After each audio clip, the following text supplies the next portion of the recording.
Because Sonos as a brand is so good at creating spectacular sounding speakers, I had high hopes for the Ace's sound quality.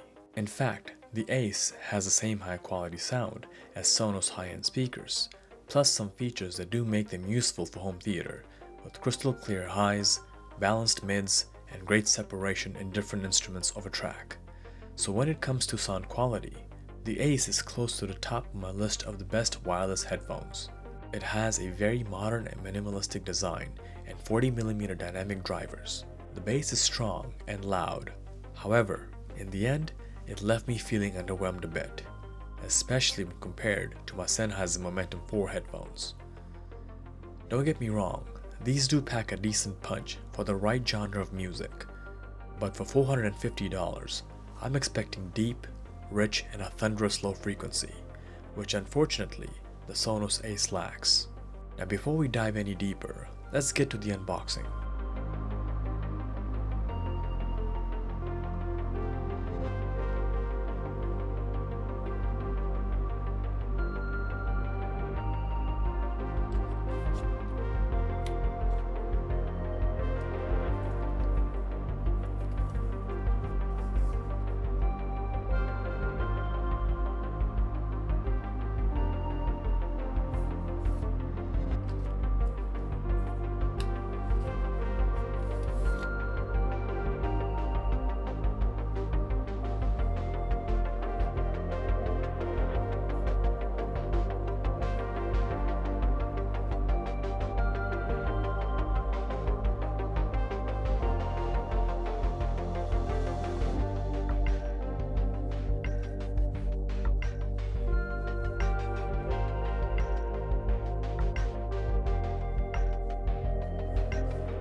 Sonos pays a lot of attention to detail when making its speakers, so it's not a surprise that it also spent a lot of time on the design of its first headphones. The ear cups are shaped like devices such as the Move 2, and to give them a high-end look, the company chose a mix of matte finishes, stainless steel, and vegan leather. For the Ace to look stylish, an important design choice was to hide the hinges on both sides inside the ear cups, which in my opinion was a great idea. The Ace is also very comfortable to wear for extended periods of time. It helps that it has memory foam ear pads, a generously padded headband, and a form that will work well with different shaped heads.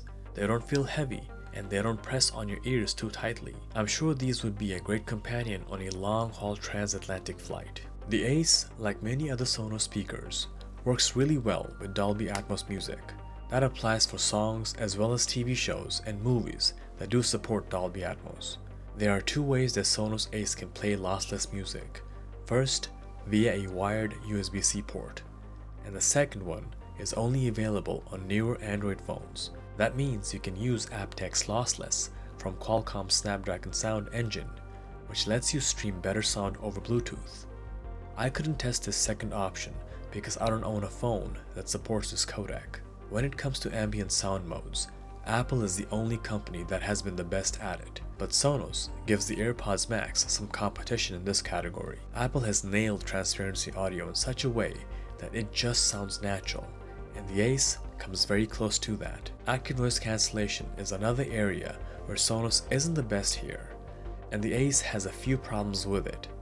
When the volume is turned down, you can still hear quite a bit of the outside environment. The only way to truly drown out the noise is by turning up the sound while listening to a song while the ANC is activated. It looks like it will work well in most situations, but it's not as good as Bose or Sony. Plus, I did notice a slight change in sound signature when switching the ANC off. The sound appears a bit weaker in the off setting, and then in the on setting, the signature changes to a much fuller and richer sound. It's very subtle, but it is there.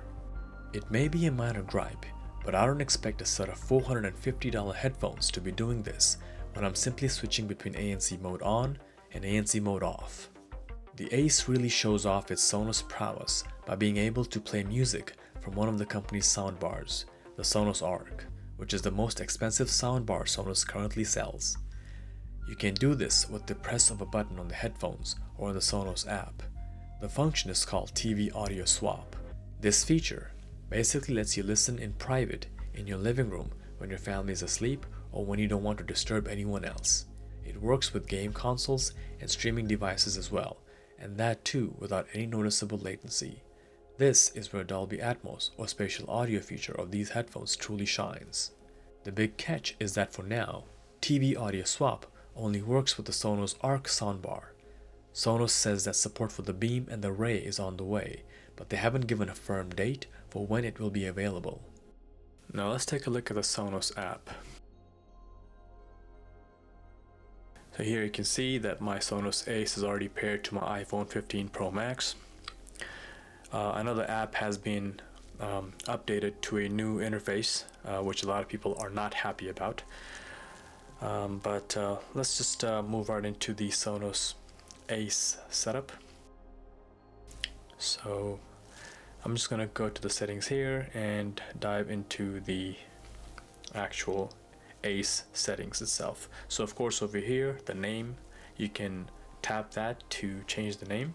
Beneath the name, I have battery status, and my battery status at the moment is at 56%. Moving on, now we have the noise control feature. So you get three options: active noise cancellation, aware mode, and then off. Moving on, we have the EQ. So very limited amount of EQ options here. As I was saying earlier, you get the bass up to 10 or -10 if you want to drop it all the way down. And same thing with treble, +10 to -10 or 0, but by default everything comes at 0. Now the sound signature of these headphones are very good for certain genres. They excel in genres like pop, anything to do with guitars, maybe some rock, alternative. I don't listen to country, so I can't really speak on that, but maybe classical even as well.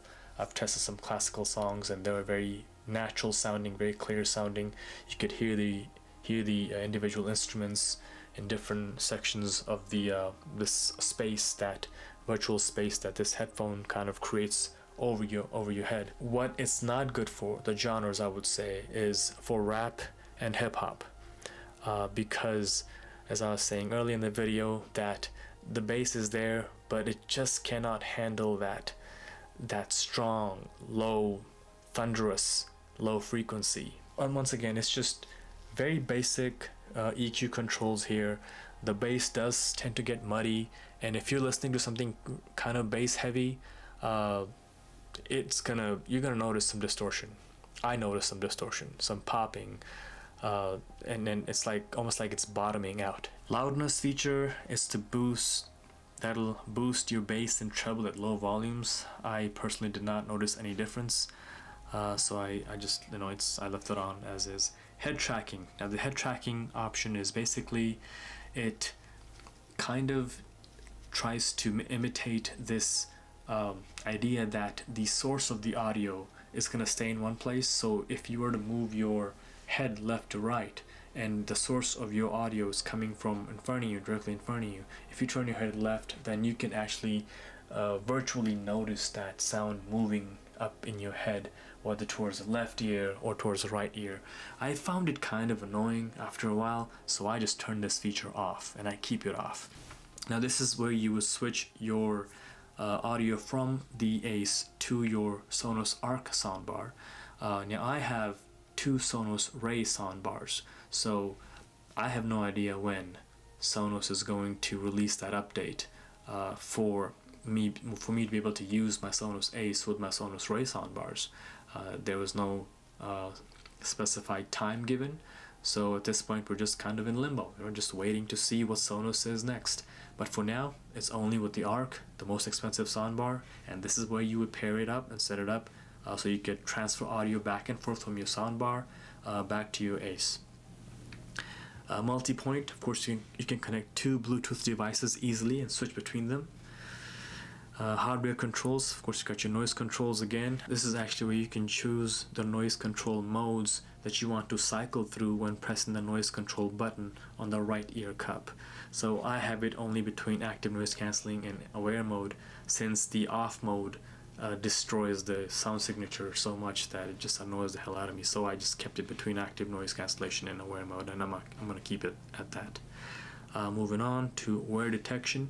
Now, the wear detection was a little bit glitchy in the beginning when I first unboxed these headphones, and for first few, I would say 5 or 6 tries, it wouldn't pause the music when I would take the headphones off.